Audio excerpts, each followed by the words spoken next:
Shout out Los. Oh my goodness.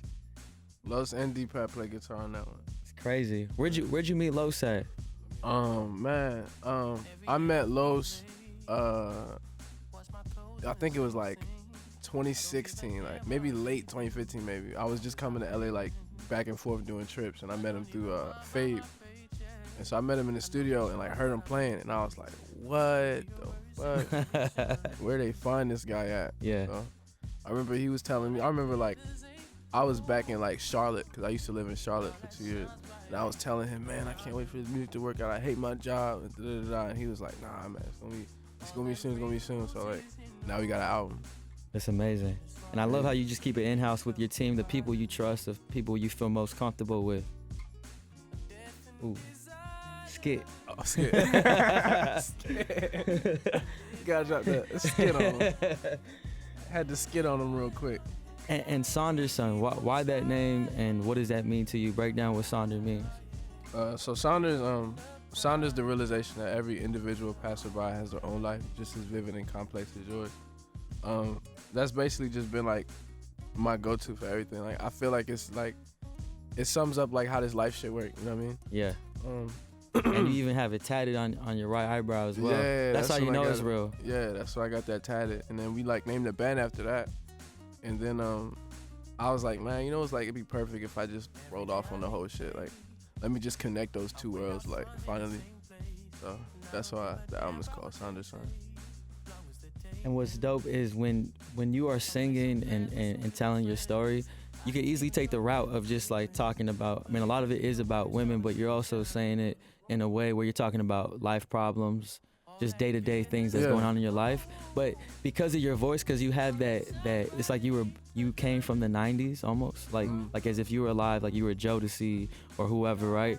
It's like you automatically assume that you're talking about women, but you're delivering like a serious story. But I think it's just the tone and just like the I don't know, just a frequency that you hit. It's like, wait, I just love the way it sounds. I don't know what he's saying. Then when you start to listen and dig deep, you're saying something really, really different. I think a lot of people like just our first listen, when they like initially listen to music, they're just listening for how it sounds. You know what I mean? Yeah. So you can pretty much say anything and like make it sound good, and people are gonna be like, oh, it's cool. Yeah. So I think it's another thing for people to listen to it over and over again, and it actually has some sort of meaning. Like they gain something from it every time they listen to it. Yeah. So it's like, man, I was sucked in because it sounded good, but like I actually listened to what you were saying, and like, man, like I really feel that. Like I think the lyrics are really what resonates with people. Like it all goes hand in hand. Yeah. And the subject of Sonder, can we break down? I know the difference, but when people go to the shows, right, and they see a Sonder show, and then they see, and you're about, now that you have Sonder Son out as Brent Faiyaz, you're about to go on tour as well, as a solo artist. What is the difference from those two shows and those two, energies coming together? Well, like it all comes from the same place, you know what I mean? But my solo music is a lot more personal. I think I got like an opportunity to pull from like more of my personal life and things that I've been through that honestly wouldn't have been like appropriate in a band project. You know what I mean? Like just based off of how like, the concept is and how we work. When there's 3 people working, there's a certain way that we like do every single song. So it's like I'll kind of like be working on something and I'll see Deepak's face or I2's face, and I'll just kind of bounce off of what they're feeling. Versus like doing a solo record, and a lot of these songs weren't written in the studio, you know what I mean? It was on my own time, or when I'm just thinking about something and I'm writing, and then I went in the studio and did it post. So it's just the process is a little different. So I want people to know that with the Sonder music is going to be a little more broad, like it's going to be more worldly, it's for everybody, but my personal music is, I guess, like from the heart for you. Yeah, for me. Yeah. And does that mean, and so when you do your solo show, are you only performing Brent Faiyaz tracks from Sonder Son and your singles that you've dropped over time? Yeah. You're not performing any Sonder. No, Sonder shows is the Sonder shows. Separate. It's different. Yeah. And does that mean as well that when you do your own tour, are you playing with a different band? Yeah, different band. Wow. Okay. Aside from Los. Aside from Los, because he's just like the Los free safety, huh? Los got to come everywhere. He's like man. the key man. Yeah, man. Plus, he played on a lot of the records, so it only makes sense that he come and do a lot. Well, you know what I was gonna say on Sonder Son. What I love about it is that you go into it listening to even from AM, right, and then you go into EP. You kind of go into this expecting one sound. And then when I listened to this in full, you totally hit me. Like, I was like, oh wow, this sounds like Brent Faiyaz. It sounds different, which is ill. And I feel like you really did a good job of trying to tell that story and making it like, yo, this is different. This is a difference between the two. So I think that's great, man. So big ups to you on that. What's another song that we can get into from the album? Talk to You. Los produced that one. Los Hendricks. And what do you love about this song out of all the records on there? Man, the energy. It's not really like anything that I've heard recently, but it still sound new. You know what I mean? It's not. There's nothing like it. I think it's nothing like it. Okay, let's get into Talk to You. Once again, that was Talk to You. Man, that was incredible because I don't know, I kind of get this euphoria. I feel like you're really someone from the 90s, like euphorically. You give me that feeling. Like I get like Babyface or Slim from 112. You know what I'm saying? Like I get that energy. Those the guys, man. Yeah, like I get that from hearing that. And tell us again who the producers are on that track. That's Los Hendricks. Me and Los did that one. Yeah. You and Los. Yeah. And I think we need to highlight that as well, that you know how to produce, you know how to arrange, you know how to engineer. Yeah. I think that's so important in today as not just an artist, but just an all-around person, is just knowing how to do a little bit of everything. Yeah. How long have you been producing? Man, I started making beats when I was, 12, 13. Like, just on some hobby stuff. Like, we was getting recording equipment and just going into the basement, and just working with the homies. Like, it was just for fun. And what do you use to produce? I started off using Reason. I use FL, and for the longest time I was just using FL. Like FL was it. So I used FL, and then for a long time I was using Sonar X3. That was a big thing. Are you musically trained? Like, you know how to play the keys? I play keys a little bit, not enough to be like, oh, I play keys, because there's some key playing ass niggas out here. But I'm alright. And any other instruments that you play, or is it just more of programming? We're just programming. I'm really trying to pick up guitar. I told Los you need to teach me. Yeah. I'm trying to learn that shit ASAP. Yeah, that's crucial. If you add that to your element, man, what? You be walking on stage with the tank top, and you take, man, it's a wrap. Fucking these niggas up, taking all your money and all your girls, all of them. Bring them here. So I gotta ask you, when was that moment in your life when you realized as a writer, writing music and learning how to arrange? Because it's kind of, I don't know, I don't want to hype it up too much, but I do get that static vibe, and so your arrangement and the way you write, I mean, you could write for anyone in the game right now, in my opinion. You have a strong pen, but when was that moment when you realized, yo, I can really do this? Or who taught you? How to write, when I realized? Because that's crucial. I think I've been writing forever. I'm trying to think. What was that song, that moment that this, I got this? Man, honestly, I think a lot of it might have been working on that project, and going into the studio and getting in with these guys, and I don't know, I guess, a lot of it was just going into the studio, and this might sound so fucked up, going into the studio and hearing other people's shit. When I first moved into LA, just going to different people's studios and seeing what they working on, and just listening to people's stuff, I'm just man, everybody's shit sound the same. And then that's when I was you know what, at first I thought I was doing something wrong, you know what I mean? Maybe I'm not doing this correctly because everybody's stuff sound like this and mine sound like this. But I'm just you know what, if it works, And how do you feel about writing music for other people, for other artists, other vocalists? I'm all for it. For the longest time, I wasn't really trying to, because I just wanted to get my solo shit off the ground. Yeah. I didn't really want to be hopping and giving this person my sauce and this and that. And then when it's time for me to come up with a project, I don't got nothing left. So I just put everything into my artist stuff. A lot of it's just my team and just telling me nah, you don't need to get in the studio with this person right away. You don't need to do this. That's you real. don't need to do that. When people were inviting me to do these sessions or hitting me to do sessions. I'm sure now at this point, I mean, you've been played on OVO radio and been recognized by a lot of people. How do you feel when someone like Drake, you posted the album cover and he liked it, does that put anything on you? It's nuts, man. Everybody's been hitting me like to work or like really likes the music and everything. So I don't know. There's not really much pressure. It's kind of anything is more confidence than anything.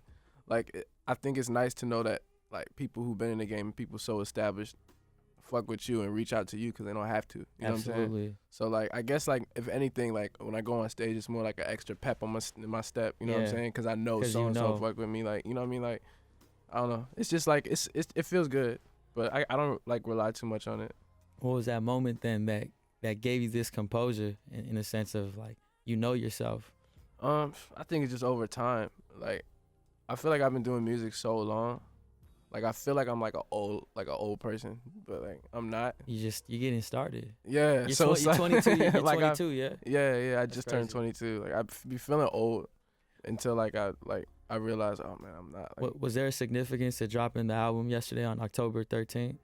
Nah, it was just a date. Just I wanted to drop it on my birthday, but it just wasn't done in time. Like September 20 something? 19. Oh, 19. Yeah. Got it. And you were also on tour. What was like the highlight of that right now, you know, from your recent tour? The highlight from the tour? Yeah. I'm trying to think. Probably the DC show.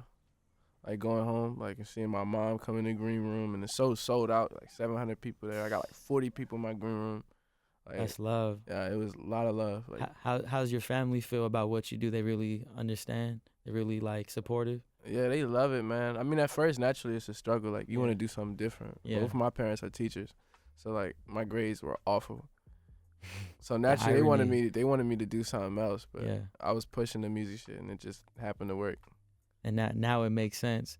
And you know, it's cool too. I mean, you started rapping, but now you're a singer. I feel like singers may have a bit more leverage when it comes to families because you're a singer versus like, you know, rap. Different. If you're a rapper, you know, it attracts it's a certain lifestyle. Yeah. But singing, I feel like it's like an exception. Yeah, I don't know why it's so funny because it's like the same people I was attached to, like or things that I did like when I was rapping is the same stuff I do now. But it's funny because like it's like we get such a pass because like I'm a singer. You know what I mean? Yeah. So it's like, I don't know, like you can invite your family to come to your show because of the kind of music that you make, and they don't mind people smoking weed in the green room. You know what I'm saying? Because it's just like, I don't know, like this, it's crazy. It's just a crazy dynamic.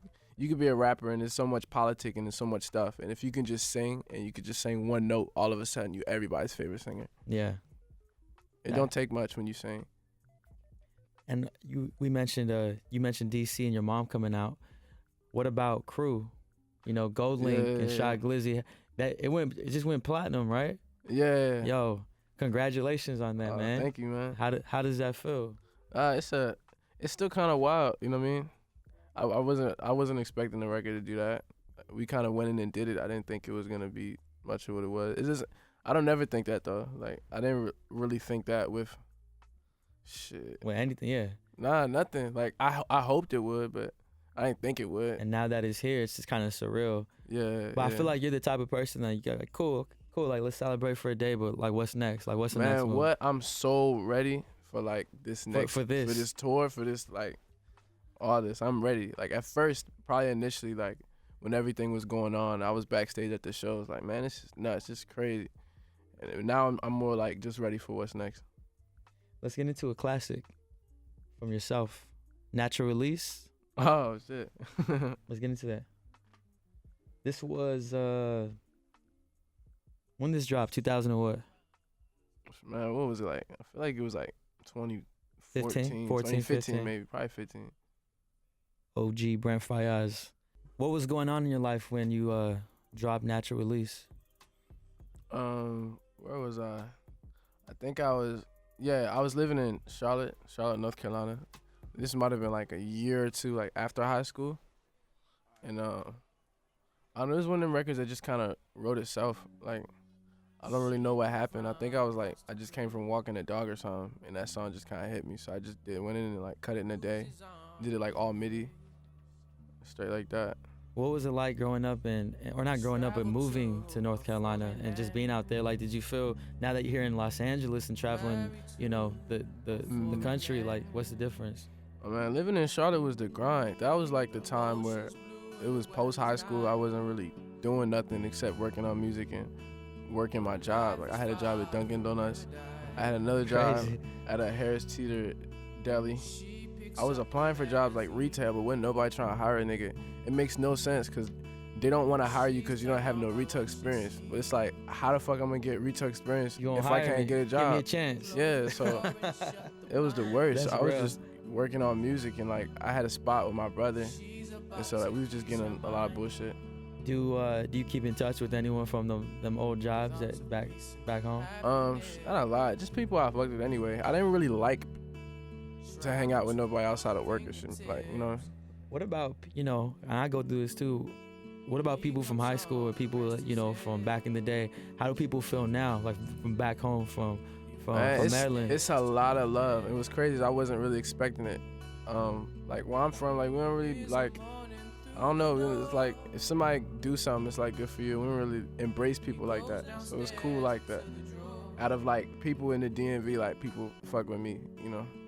That means a lot. People from school, like I was kind of cliquey anyway. Like I only really like hung out with my people. So yeah, it's actually kind of funny that we get a lot of love. I was not expecting that. Yeah. Do you feel now that you're living here in Los Angeles, do you feel distracted sometimes? Absolutely. I mean, that's why I couldn't make the album here. You know what I mean? I was like, hell no. Like, I already know if I fuck around and try and make the album here, like the album is not gonna get done. It's gonna be full of features, and you know what I mean? Like versus going to ISO and have to work on stuff. So definitely, I'm already looking. What's the next? Yeah, I was about to ask you. Where's the next? What do you think the next trip will be? Man, I'm thinking like, I really want to spend some time in New York. I love New York. Last time I went, in the summertime it's got to be. Of course. What do I really want to do? I want to do Malibu. Malibu is right. I was just in Malibu last night. Malibu's right. Just do like same thing, invite all the artists, all the producers over, and just create. Yeah, I'm gonna get a crib there. That's my next move for real is to get a crib in Malibu. Is Brent Faiyaz as an artist? Are you independent? Are you? Yeah. There's no label, no backing behind you. Nah, none of that. All That's indie. amazing.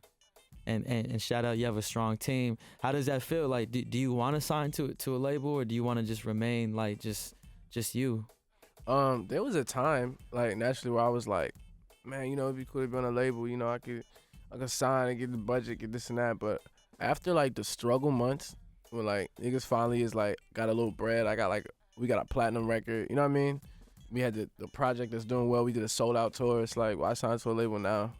Do you have a pub situation or anything like that? Yeah, publishing deal. I'm with Post. I feel for me and for a lot of people, for me that have been involved in observing and analyzing folks, that as an artist, producer, getting a pub deal is usually the route to go because it buys you time and comfort. That was everything. Like not only was it like bread in my pocket for the time being, but it was like studio sessions, like basically anything I needed. Like that's what made that happen. That allowed me to put out the music that made this shit what it is. So that's amazing. Yeah. So yeah, I would say for the listener out there, and for those watching this, I feel like publishing deal is the way to go. That's a formula without taking the deal, because it gives you resource in your pocket. And I think let's name the top 3 or 4 things as an artist. What do you look for?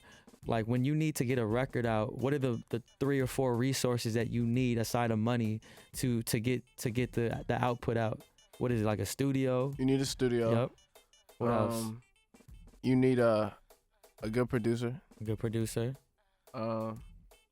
Honestly, you need and we said money, and that's important too, to kind of be comfortable and not have to struggle. and a good song. Like the song has to be well written. Yeah.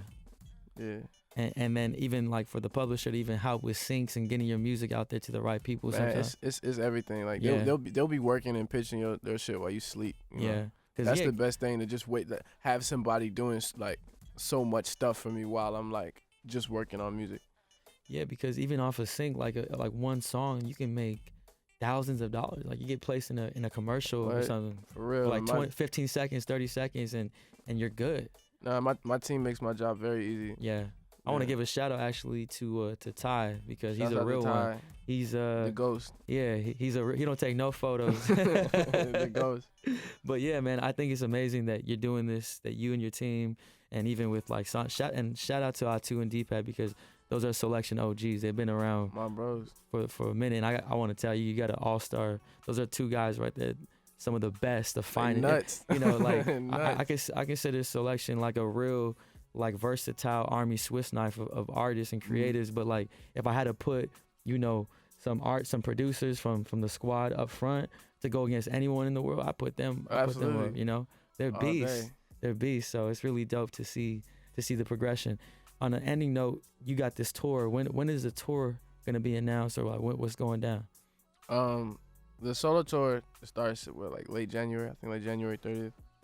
And it's gonna be till like March 3rd. I'm hitting every city though. We in like 22 cities or some shit. Okay. Damn. You got a tour bus this time? Absolutely. Well, you know We're what's not crazy? thugging it no more. You're not thugging it? Nah. For the Sonder joint, were you in the Sprinter? Man, what? We was thugging it, man. We had the It's kind of funny because we just did it. Like I just got out the tour, so it's kind of funny to talk about it like it was like a year ago or some shit. Yeah. But like, nah, man, we was thugging it. Well, I'm looking right here, and the first date was Dallas. Yo, if I'm not mistaken, this is like right before Hurricane Harvey hit. Yeah. Yeah. Yo, yeah. was that? What was that like? I mean, going into that and being in Texas and just knowing that like chaos is going on. Man, it was nuts. Being in Dallas, there was like a lot of some people who didn't go to the Houston show because the Houston show got canceled because of the hurricane. I felt bad about that. Like, not only was I excited to go to Houston, but they were like really excited to see niggas. You know what I mean? Yeah. Like, and yeah, like I don't know. I feel bad that they didn't get the chance to experience that, but we gonna make it up to them. Yeah. We're gonna find some way to make it so all the money that we make off that show goes back to the city. Word. Yeah. And you guys, during your navigation and routing, there wasn't any other like natural disasters going on or anything that was getting in the way? Yeah, we had to reschedule the Atlanta show too because of like the hurricane. It was like blackouts.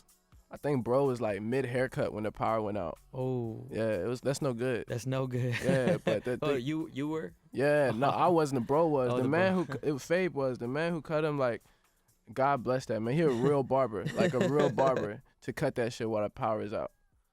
But I don't know, like it was crazy, man.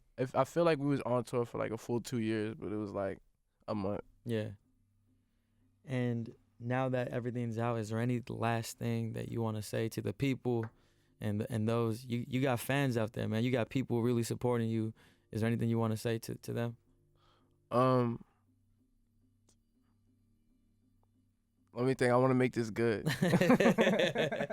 Yeah, you put a lot of pressure on me, Joe. My bad. My bad. You know, like What's funny is that Brent didn't even know like we started the interview when we started earlier. He was just like, yeah, so man, what we so mid when we start? conversation, this man start like turning knobs. I'm like, oh shit, like we on the air. Yeah, and we were just going. I just want people to.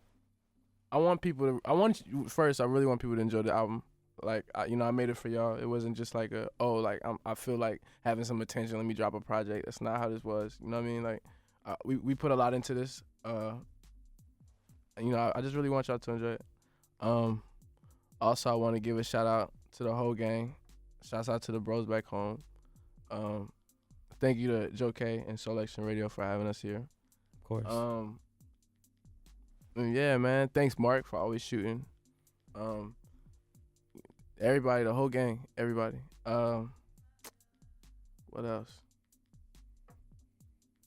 Where do you think you're gonna be 1 year from now? Like, if you had to predict, where do you see yourself? Man, hopefully Malibu. Malibu. Hopefully Malibu, doing the same thing I'm doing right now, but on a way crazier scale. Yeah.